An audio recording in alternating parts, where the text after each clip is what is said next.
Hola, ¿qué tal? ¿Cómo estás? Juan Watanabe te saluda una vez más en estas transmisiones en vivo que hacemos permanentemente promocionando el quinto Congreso Nacional Internacional de Psicoterapia, que siempre se ha destacado por la calidad de los ponentes y el nivel que tiene. El día de hoy estamos con un gran profesional, amigo personal, Bregman Arteaga. Bregman, ¿qué tal? ¿Cómo estás? Un gusto tenerte ahora en este Facebook en vivo y conversar de lo que sabemos. ¿Cómo estás, Bregman? Bien, Juan, qué gusto saludarte por este medio, ya que a veces el tiempo no nos permite juntarnos, pero ya se va a dar. Bien, bien, contento aquí de estar en esta transmisión en vivo contigo. Bregman, tú eres psicólogo forense. Háblame, ¿qué cosa es la psicología forense? A ver, yo creo que aquí la idea es hacer un poco de historia de todo esto, ¿no? De cómo se gesta, cómo se da. Para más o menos también en aproximación, en el año 86 empiezan a hacerse los primeros trabajos en psicología forense en el Perú. 3 años después, en el 89, se hace la primera pericia psicológica de manera oficial a través de la policía, ¿no? A cargo de la famosa institución que tenía la PIP. Entonces es ahí en adelante donde empieza a generarse esta propuesta innovadora, pues, que hace muchos años había generado el padre de la psicología forense, Hugo Mustenberg, ¿no? Entonces, fue el que se encargó de poder ejecutar estos estudios del comportamiento y la conducta en las personas que se presentaban a un tribunal. Entonces, bajo esa propuesta, la psicología forense en el Perú ha avanzado a pasos agigantados, ¿no? Tomando en cuenta que hacemos evaluaciones a víctimas, a agresores, a testigos, de las diferentes modalidades delictivas que existen en el mercado.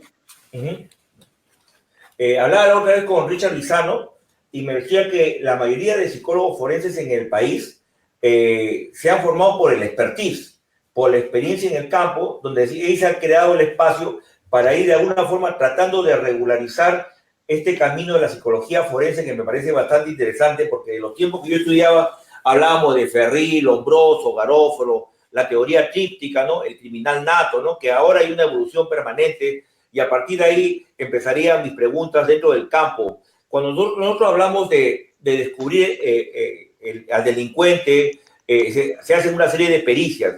En estas pericias, ¿cómo nosotros evaluamos el testimonio a partir de la intervención del psicólogo forense? ¿Cuáles son mis herramientas de trabajo que yo utilizo para descubrir si la persona es un psicópata, me dice la verdad, la mentira, me manipula? ¿Cuáles son las herramientas de trabajo?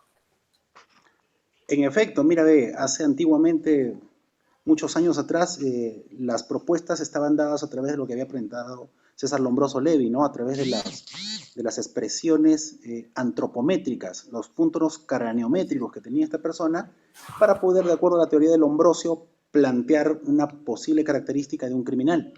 Pero el tiempo pasó, se hicieron más estudios, estaba la porción petrosa, por ahí de repente la amígdala, que era la responsable de regular las emociones, pero teníamos la propuesta hoy en día de Paul Ekman. Paul Ekman plantea de que el ser humano es la máquina más perfecta creada sobre la faz de la Tierra. Y esto plantea de que ante ciertos eventos y situaciones, los gestos y los microgestos de una persona se anteponen. Y esto te da como consecuencia poder determinarlo como testimonios que tengan que ver con la credibilidad, ¿no? De lo que uno está diciendo. Entonces, todos estos gestos y estos microgestos dan como consecuencia hacer estudios mucho más certeros. Ojo que hay que conocer la técnica, hay que conocer el procedimiento a través del lenguaje no verbal, pero en sí damos fe de que la psicología forense ha avanzado pues a pasos agigantados hoy en día, ¿no? Tanto es así de que vamos a tener evaluadores que se dediquen exclusivamente a evaluar a víctimas, otros a agresores, incluso de este gran campo que existe en la parte sexual, ¿no? Tenemos pues a pedófilos, tenemos a pederastas, tenemos a coreófalos, tenemos a hebofílicos, tenemos a necrofílicos y tenemos a gerontofílicos, ¿no? Cada uno con perfiles totalmente distintos y diferentes, ¿no? Cuando tú hablas de este asunto del lenguaje no verbal, hemos visto que ha habido un crecimiento desmesurado e incontrolable de profanos de la psicología o los psiquiatras que también están en la condición de poder... Juan, acércate un poco más al audio, que no se está escuchando todo muy bien ahí, Juan. ¿Así? ¿Aquí? ¿Me escuchas? Ahí está mejor. Acá todo a ver, vamos a colocar bien el micro. Tú sabes que nosotros trabajamos bastante artesanalmente, pero con mucho corazón y espíritu. ¿Ahora sí me escuchas? levántate un poquito la voz ahí, no se te está escuchando bien. A ver, vamos a subir el micro, vamos a ver, ¿ahí me escuchas? Ahí está mejor, sí, ahí está mejor. ¿Ahora? ¿Está bien ahí? Ajá. Bregma, ¿estamos? ¿Me escuchas? Sí, ahí te escuchamos. Ya, bacán. Este asunto del lenguaje no verbal que ha creado un gran espacio dentro de la intervención, hoy en día muchos profanos de la psicología o los que no están vinculados al mundo de la salud o de la intervención con las personas, enseñan lenguaje no verbal. Es más, he visto hasta en los talk shows, estas bandas, estos programas de programetes de la farándula, que salen ciertas personas como grandes expertos en lectura de rostro, lectura del cuerpo. Es más, quieren hasta leer a los políticos si dice la verdad o dice la mentira, ¿no? Y estos son grandes profanos que existen, pues, y ya porque se aprendieron un poquito de aquí y allá, bajaron los videos, ellos creen que ya son maestros de lectura no verbal, ¿no? Y hasta ahora los de la farándula también hacen lectura no verbal, pero si no sabe, dice una cosa, dice la otra, y se vuelve un chancho frito esto, lo que realmente es un método de intervención, una herramienta de trabajo y una técnica. Obviamente los avances que ha habido en lectura del rostro, el caso de Paul Ekman, también están sustentados mucho los trabajos que hizo el padre de la psicoterapia corporal, el Wilhelm Reis, Alexander Lowen, que nosotros hacemos lectura corporal vinculado a toda una historia personal grabada en el cuerpo enquistado en 7 anillos de tensión, el ocular, oral, el cuello, el pecho, el diafragma, el estómago, la pelvis, y todo esto es una estructura global para poder discriminar, determinar, discernir sobre si la persona te dice la verdad o la mentira. Es más, en la PNL, el movimiento de los ojos también te da un indicador de verdad o mentira, el tipo de respiración. Son una serie de elementos que se van dando dentro de la intervención básicamente terapéutica. En el caso de la psicología forense, que vemos que todavía no existe un control, una regulación para estos profanos que dicen lectura no verbal, ¿cómo ves este asunto para descubrir al violador? Porque tenemos muchos temas que hablar cuando hablamos de abuso sexual y el miedo en la región límbico-hipotalámica. ¿Cuáles son las herramientas básicas que utiliza un psicólogo forense para encontrar este camino de la verdad, en pocas palabras? A ver, como base importante, la psicología cuenta pues con herramientas y con técnicas que nos permiten llegar pues a determinar la veracidad y la credibilidad de un testimonio. Aquí lo que se genera de plano, de primer nivel, es la observación. La observación es crucial para este evento. Después de la observación tienes la entrevista que se mida de preguntas específicas, detalladas, concisas, va a generarte a ti pues el complemento de todo esto que tú estás generando a través de tu observación. Y bueno, pues la tercera parte que yo considero también importante, el suministro de algunas pruebas que vayan en función a lo que usted quiere encontrar en la persona, ¿no? O lo que la persona te vaya a manifestar o decir, de acuerdo a lo que tú has planteado. Entonces, son 3 elementos cruciales acá. Tienes la observación, tienes la entrevista y el suministro de pruebas. En el proceso de la entrevista es donde nosotros como especialistas podemos consagrar ciertos comportamientos y ciertas actitudes que tienen las personas al momento de generar una respuesta. Tomando en cuenta que la propuesta de Paul Ekman, él plantea de que estos gestos y estos microgestos que se dan en el rostro de la persona duran solamente fracciones de segundos. Pero yo considero de que para esto tú tendrías que tener una preparación constante. ¿En dónde?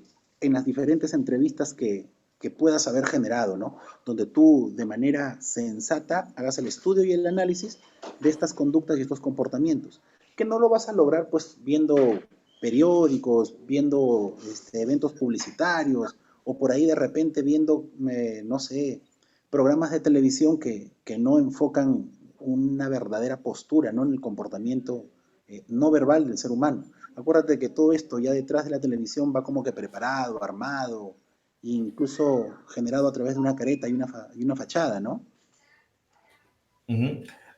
Porque cuando nosotros hablamos, por ejemplo, de lectura del rostro, básicamente, por ejemplo, lo dividimos en cuadrantes, ¿no?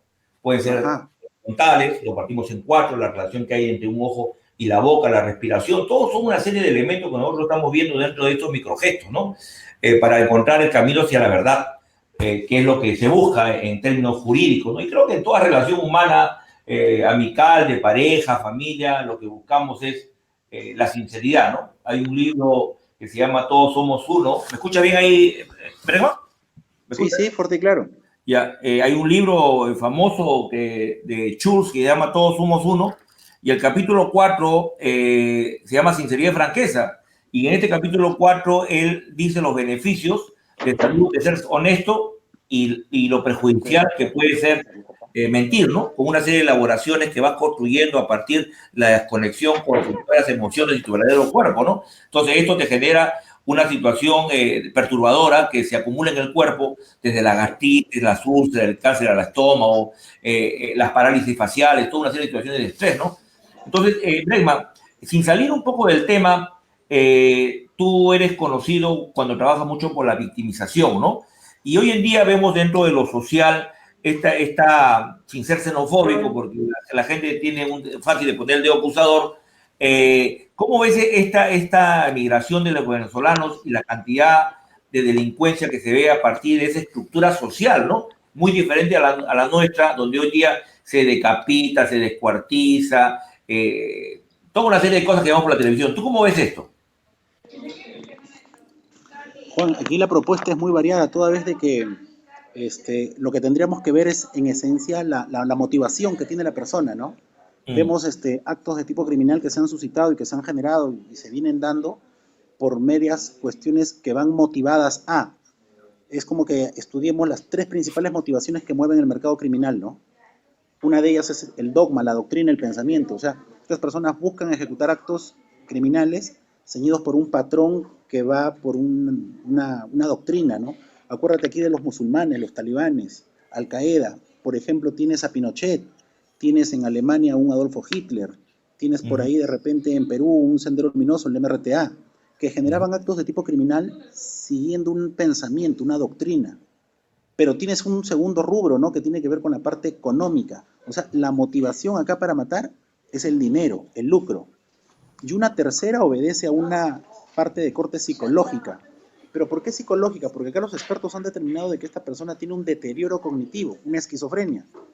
Y ellos, en su trastorno, aducen esto. Yo escuchaba voces que me ordenaban matar.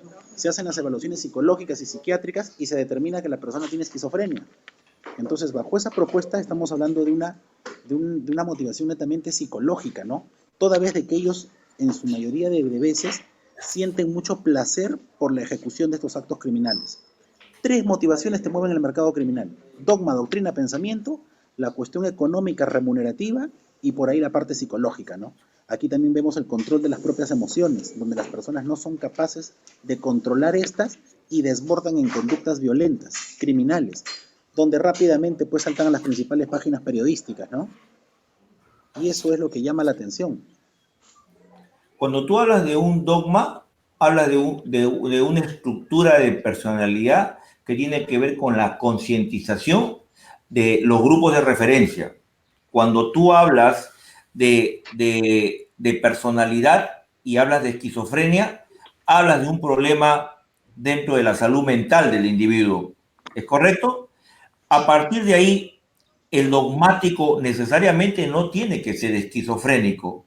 El dogmático tendría que ser, en este caso, si queremos deslindar desde el punto de vista de la psicopatología, una personalidad psicopática, por ejemplo, de los casos que ya mencionaste, que fueron de una manera abrupta a la interrupción de los procesos sociales con la violencia, el asesinato y el terrorismo.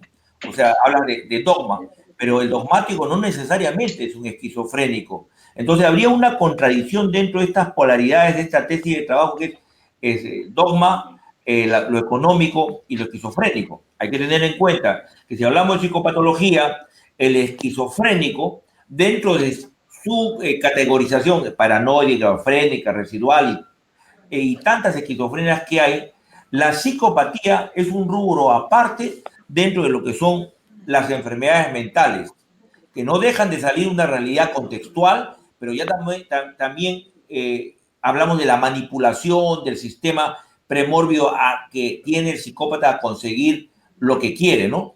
Hablamos en términos genéricos, ¿no? Porque podríamos también hablar de la institucionalidad desde el punto de vista de Michel Foucault y qué significa el poder, que será otro tema de conversación. Esta contradicción me gustaría que tú me la aclares, porque necesariamente esta migración ha traído gente que elabora mucho el pensamiento para construir su maldad, que deslinda en asesinatos, todo lo que hemos visto, ¿no es cierto?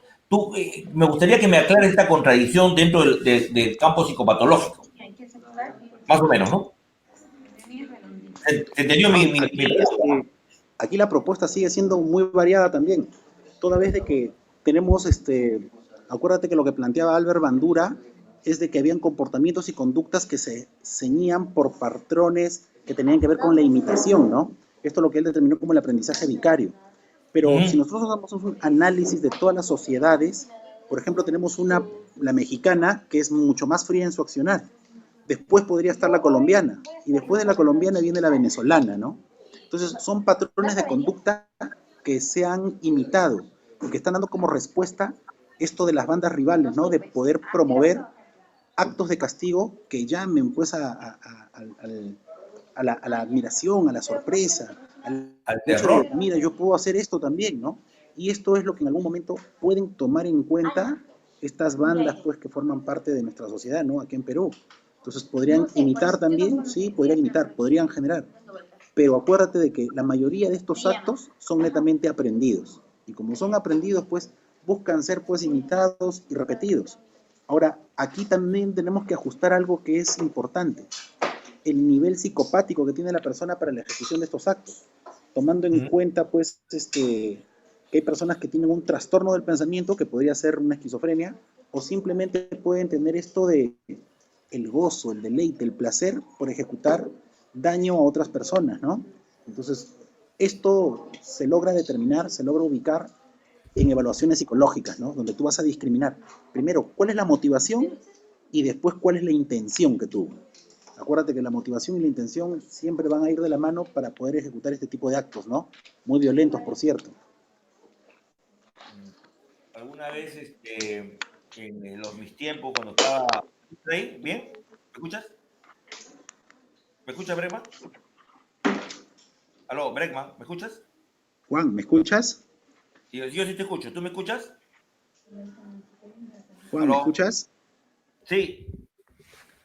Ahorita decimos, ¿me escuchas? ¿Me sientes? Y, aló, ¿me escuchas? A ver. Bregman.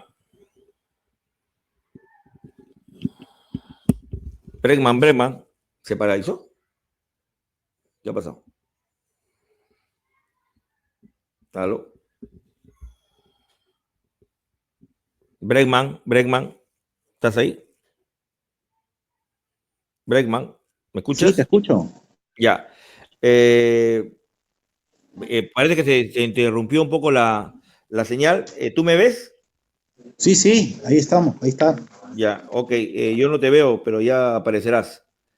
Bien, vamos a ir cerrando esta pequeña entrevista, teniendo en consideración que ahora en la noche o mañana nos vamos a encontrar en estas entrevistas en vivo con Richard Lizano, con Edgar Soto, con toda la gente forense que está en el 5º Congreso Nacional Internacional de Psicoterapia, para hacer esto no solamente una polémica, sino un encuentro divertido y de mucho aprendizaje para todas las personas que nos siguen en Facebook en vivo.